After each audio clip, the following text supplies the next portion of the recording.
Alright, before we go ahead and cut these out on the bandsaw, I'm actually going to go ahead and drill my holes beforehand. And the reason I'm doing that is especially on these back springs, when you remove all this material, they get pretty thin and flexible. And when you start pressing down on them with a drill press and moving them around, doing all kinds of things to them, it's a little bit easier to start bending them and getting them bent out of shape. So I'll go ahead and drill the holes while I still have this extra material to reinforce them. And you just get a little bit better and cleaner hole at the same time as well. So what I'm actually going to do, I've got a drill bit already in my chuck for the pivot holes. And it's actually sized just a little bit under what I need it to be. I'm going to take the final dimensions of the hole to where it needs to be with a reamer. These are just a lot more precise. They give you a much rounder and more precise hole than any kind of twist drill ever will be able to. So we'll drill it a little undersized, finish it off with a reamer.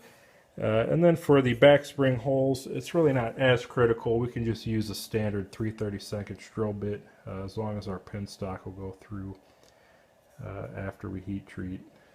It doesn't need to be nearly as precise as our pivot holes do. So we'll use a standard drill bit for that.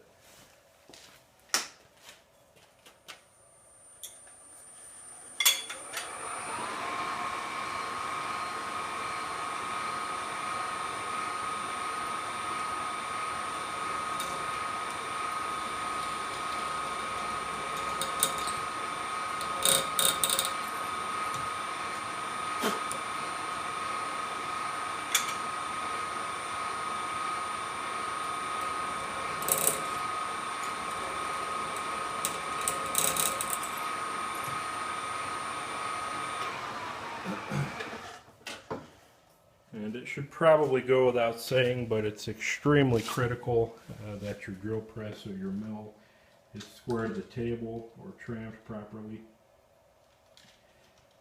We want everything ultimately to be as square and parallel as possible if we hope to have any sort of a functional knife when we're done.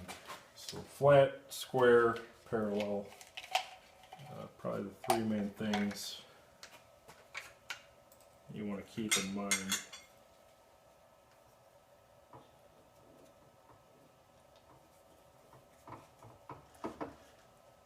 When doing anything related to folder making. Go ahead and get a little bit of cutting oil for this reamer,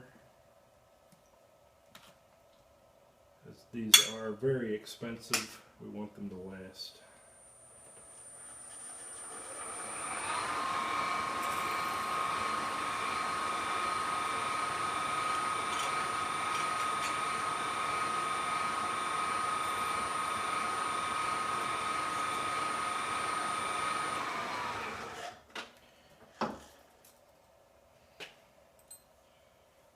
And now we'll go ahead and put our 3/32 bit in, drill the appropriate holes with it. I'm going to go ahead and cut the video here, as these holes are pretty straightforward. And if you've come this far, you don't need my help telling you how it's done.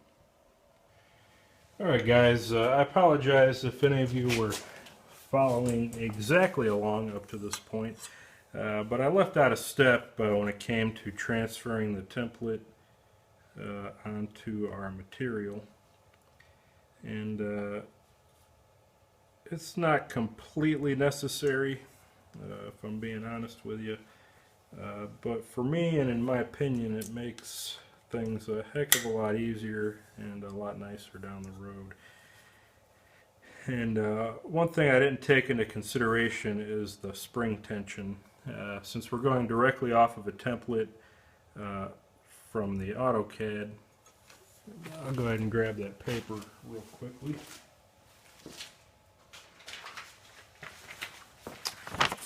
But if we look at this drawing here, there's really no tension on the spring as it stands right now. We actually want the spring to kick in just a little bit and apply tension to the back of the blade there.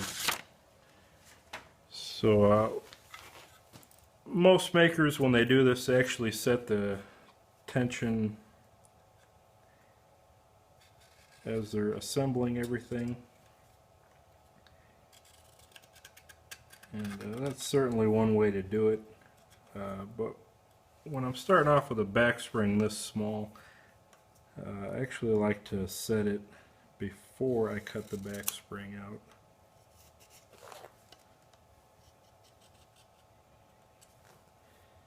And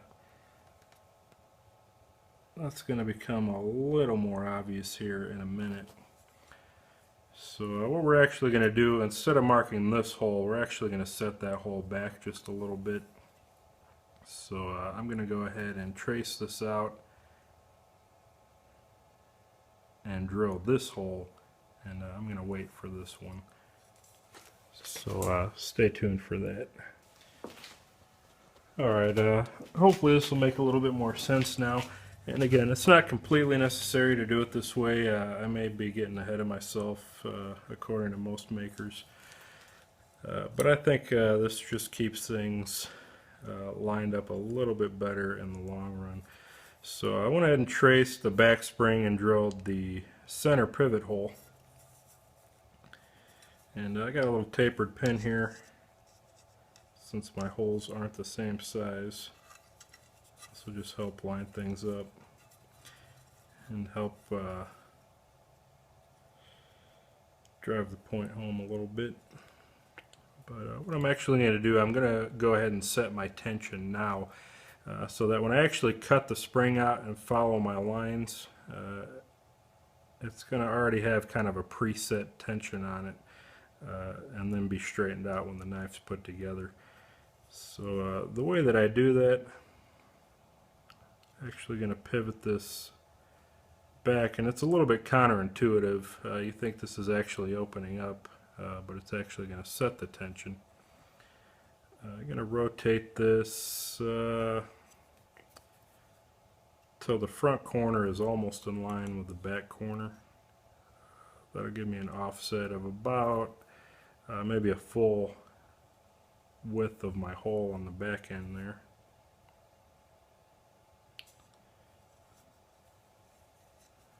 And I'll go ahead and trace that, at least on that side. And you can see the difference there. It's a little more than a 1/16 of an inch, maybe 3/32. And that should give me a pretty substantial tension on the spring, pretty close to where I want it. And if I need to lighten it up a little bit, I can actually remove a little bit of material in this area. But this probably should be pretty close by the time everything's said and done. So we'll go ahead and do the same for this spring.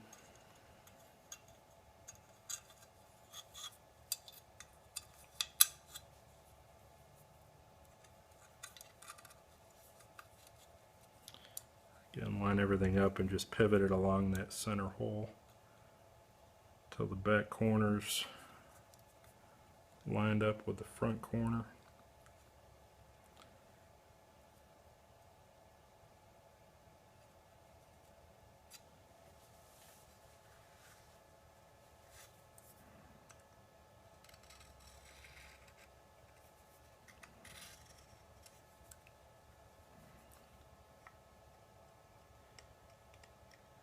And then we'll locate and drill our holes, and I actually forgot to mark this one.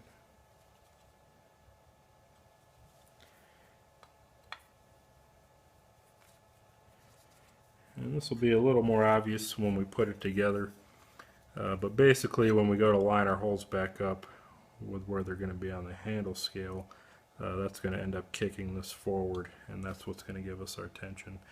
So hopefully that was all in frame.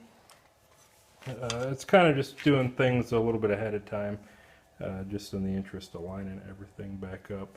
So hopefully that's not too confusing now. It'll become a lot clearer once we start assembling everything after heat treat. But I just thought I'd go ahead and throw that little revision in there. You can do it along the lines that we were following earlier. I think this just helps things in the long run to set the tension beforehand. So stay tuned. We're going to move over to the bandsaw and cut everything out after I drill these holes.